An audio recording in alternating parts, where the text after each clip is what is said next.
আলহামদুলিল্লাহ। আমাদের ভালো রাখেন কে? মাঝে মাঝে আমাদেরকে অসুস্থতা দিয়ে, বালা মুসিবত দিয়ে পরীক্ষা করেন কে? আল্লাহ। সব সময় আল্লাহর শুকরিয়া আদায় করব। আল্লাহ কোরআনে বলছেন, লা ইন শাকারতুম লা আযীদান্নাকুম ওয়া লা ইন কাফারতুম ইন্না আযাবি লাশাদীদ। আমার নিয়ামতের শুকরিয়া আদায় করো বান্দা, আমি তোমাদের নিয়ামতকে বাড়াই দিব। যদি নিয়ামতের শুকরিয়া আদায় না করো, তোমাদের কাছ থেকে এই নিয়ামত ছিনিয়ে নিব, শক্ত আযাবে তোমাদেরকে নিক্ষেপ করব।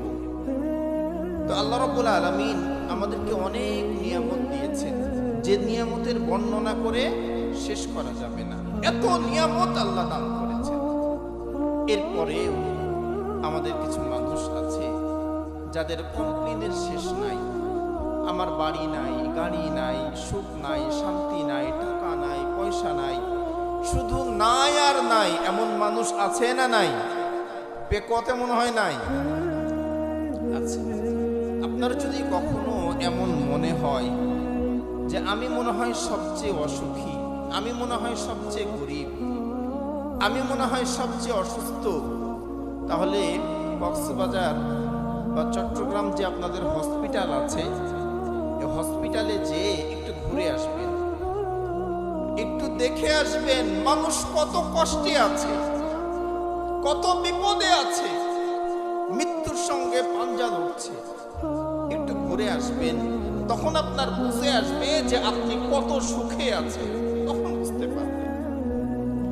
আল্লাহ রাব্বুল আলামিন মানব মণ্ডলীর জন্য যত নিয়ামত দান করেছেন, এই নিয়ামতের মধ্যে অন্যতম একটি নিয়ামতের নাম হলো সুস্থতা।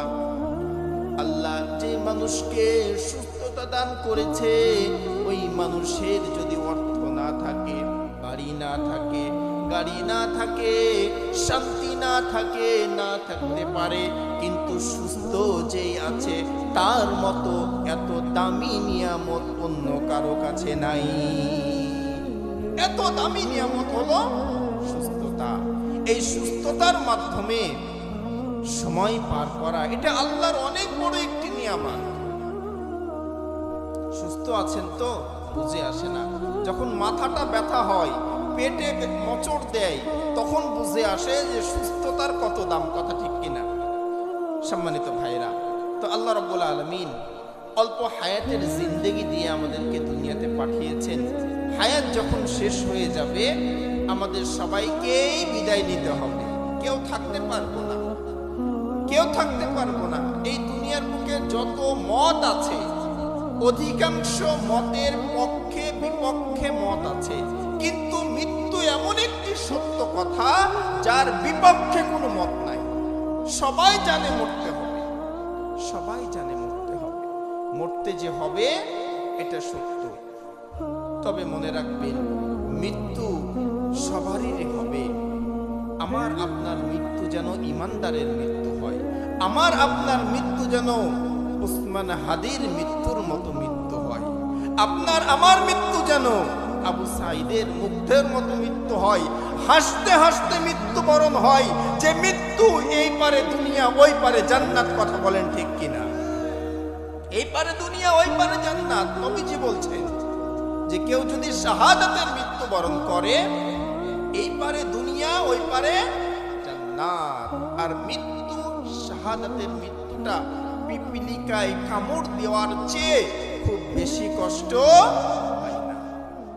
তো মানুষের শরীরে যখন 6টি লক্ষণ প্রকাশ পেয়ে যায়, তখন ওই মানুষের হায়াত শেষ হয়ে যায়, ওই মানুষ আর বাঁচে না।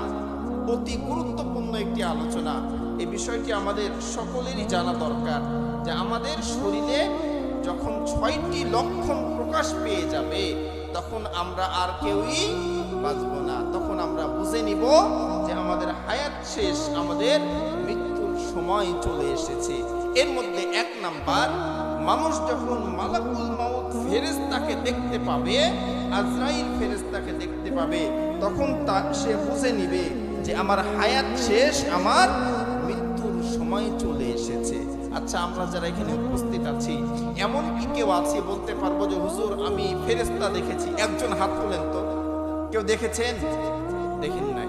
যেই দিন দেখবেন ভেবে নেবেন সেই দিন আপনার দুনিয়ার সফর শেষ। এক নাম্বার লক্ষণ কি? ফেরেশতা দেখতে পাবেন।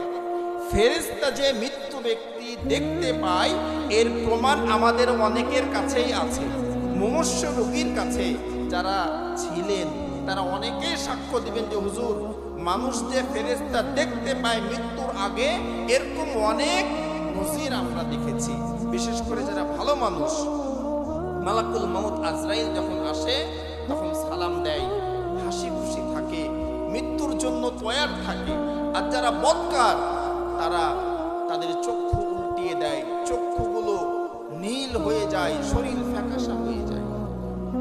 সম্মানিত বাবাজিরা আমার, মানুষ যখন মালাকুল মাউত আজরাইলকে দেখে ফেলবে তখন সে আর বাঁচার কোনো সুযোগ পাবে না, বাঁচার জন্য তার আর কোনো অপশন থাকবে না।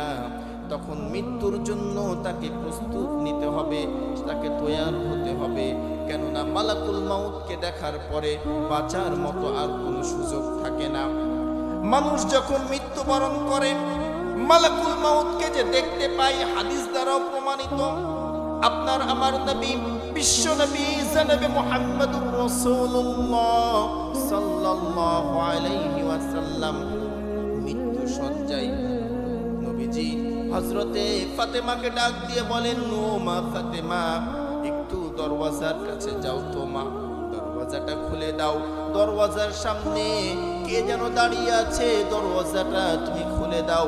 নবীর মেয়ে ফাতেমা দরওয়াজার কাছে গেলেন, দরওয়াজাটা খুলে দিয়ে আবার লাগিয়ে দিয়ে সে বলছেন, বাবা, দরওয়াজার সামনে একাকে দেখলাম গো বাবা, এরকম আকৃতির মানুষ, এমন চেহারার মানুষ ইতিপূর্বে তো দেখি নাই। যার পা জমিনে মাথা আসমানে, এমন ভয়ঙ্কর মানুষ তো দেখি নাই গো বাবা। এই মানুষটাকে আমি ভয়ে দরওয়াজাটা লাগিয়ে দিয়েছি। নবীজি বলছেন, ও মা ফাতেমা, যাকে দেখে তুমি দরওয়াজা লাগিয়েছো, এই মেহমান ঘরে আসার জন্য দরওয়াজা খোলার কোনো প্রয়োজন নাই। দরওয়াজা যদি খোলো তাও আসবে, বন্ধ রাখো তাও আসবে। এই এমন একটি মেহমান, যে মেহমান সবার সঙ্গে সাক্ষাৎ করবে, দরওয়াজা খুললেও আসবে, বন্ধ থাকলেও আসবে। শুধু তোমার বাবার সম্মানের খাতিরে পারমিশন চেয়েছিল। সুবহানাল্লাহ। এখন প্রশ্ন হলো যে হুজুর, মৃত্যু তো হবে নবীজির, মা ফাতেমা কেন আজরাইলকে দেখলেন? সম্মানিত বাবাজিরা আমার, আল্লাহ রাব্বুল আলামিন আপনার আমার হাবিবকে এত সম্মানিত করেছেন, এত সম্মান দান করেছেন। আমার নবী যেহেতু বলেছেন, ফাতেমা দরওয়াজাটা খুলে দাও, হযরতে ফাতেমা দরওয়াজার সামনে যে কাউকে যদি দেখতে না পেতেন, আমার নবীর কথা মিথ্যা হয়ে যেত। এই কারণেই আল্লাহ ফাতেমাকে দিয়ে হযরত আজরাইলকে দেখিয়ে দিয়েছেন। বলুন সুবহানাল্লাহ। হযরতে ফাতেমা দরওয়াজার কাছে যে কাউকে দেখতে না পেলে নবীর কথা কি হয়ে যেত? মিথ্যা হয়ে যেত, ভুল হয়ে যেত। এজন্য আল্লাহ ফাতেমাকে দিয়ে আজরাইলকে দেখিয়ে দিলেন। দয়ার নবী, মায়ের নবী ডাক দিয়ে বলেন, ও মা ফাতেমা, এমন একজন মেহমান তোমার বাবার দরওয়াজার সামনে এসেছে, যে আসার জন্য কোনো অনুমতির দরকার হয় না। অনুমতি দিলেও আসবে, না দিলেও আসবে। কিছুক্ষণের মধ্যে তোমাকে চিরয়তীম করে আমাকে নিয়ে তোমার বাবাকে নিয়ে চলে যাবে গো মা। মালাকুল মাউত আজরাইল সঙ্গে হযরতে জিবরাইল ফেরেশতা নবীর দরবারে এসে ডাক দিয়ে বলেন, ইয়া রাসূলুল্লাহ, ইয়া হাবিবাল্লাহ, নবী গো, আল্লাহ পাঠিয়েছেন আপনাকে নেওয়ার জন্য। তবে আল্লাহ অপশন দিয়েছেন, আপনি যদি থাকতে চান থাকতে পারেন, যদি যেতে চান যেতে পারেন। নবীজি বলছেন, ভাই আজরাইল, আমি আমার রবের সঙ্গে সাক্ষাৎ করাটাকেই পছন্দ করছি, তুমি আমাকে নিয়ে যাওয়ার ব্যবস্থা করো। মালাকুল মাউত আজরাইল বলেন, ইয়া রাসূলুল্লাহ, ইয়া হাবিবাল্লাহ, নবী গো, হযরতে আদম থেকে এই পর্যন্ত, আপনি থেকে শেষ মানুষ পর্যন্ত সকল মানুষের রূহ আমি আজরাইল কবজ করেছি এবং কবজ করব গো নবী। বেয়াদবি হলে মাফ করে দিন, তবে কথা দিলাম গো নবী, সবচেয়ে আসান করে সহজ করে আমি আপনার জানটাকে কবজ করব। বলুন সুবহানাল্লাহ। সবচেয়ে আসান করে সহজ করে আপনার জানটাকে কবজ করব। নবীজি বললেন, ভাই আজরাইল, তোমার কাজ তুমি শুরু করে দাও। মালাকুল মাউত আজরাইল, দো জাহানের পয়গম্বর নবী মুহাম্মদুর রাসূলুল্লাহ সাল্লাল্লাহু আলাইহি ওয়াসাল্লামের বুকে হাত দিয়েছেন, জান কবজ করবেন। নবী আমার আজরাইলের বুকের চাপের কারণে, হাতের চাপের কারণে এত কষ্ট পেয়েছেন, হাতটাকে সরিয়ে দিয়ে বলছেন, ভাই আজরাইল, তুমি না বললে সবচেয়ে আসান করে সহজ করে আমার জানটাকে কবজ করবে? আমার বুকের পরে হাত দিয়েছো তো মনে হচ্ছে উহুদ পাহাড়টা বসিয়ে দিয়েছো। দ্বিতীয়বার মালাকুল মাউত আজরাইল আবার হাত দিয়েছে। নবীজি সহ্য করতে না পেরে হাতটা সরিয়ে দিয়ে বলছেন, ভাই আজরাইল, তুমি না বললে সবচেয়ে আসান করে আমার জানটা কবজ করবে? আমার বুকে হাত দিয়েছো তো মনে হচ্ছে আসমানটা আমার বুকের পরে বসিয়ে দিয়েছো। তৃতীয়বার মালাকুল মাউত আজরাইল নবীর বুকের পরে হাত দিয়েছেন, জানটাকে কবজ করবেন। নবী আমার হাতটাকে সরিয়ে দিয়ে বলছেন, আজরাইল, আমার বুকের উপরে হাত দিয়েছো তো মনে হচ্ছে আসমান জমিন আমার বুকের উপরে বসিয়ে দিয়েছো। দয়ার নবী, মায়ার নবী ডাক দিয়ে বলেন, ভাই আজরাইল, তুমি না বললে সবচেয়ে আসান করে সবচেয়ে সহজ করে আমার জানটাকে কবজ করবে? এই যদি হয় সবচেয়ে আসান, এই যদি হয় সবচেয়ে সহজ, আমার গুনাহগার উম্মতদের জানটা তুমি কত কষ্ট দিয়ে তুমি না তাদের জানটাকে কবজ করবে? এই যদি হয় সবচেয়ে আসান, আমার গুনাহগার বেনামাজি উম্মতদের জান তুমি কত কষ্ট দিয়ে না আজ বের করবে?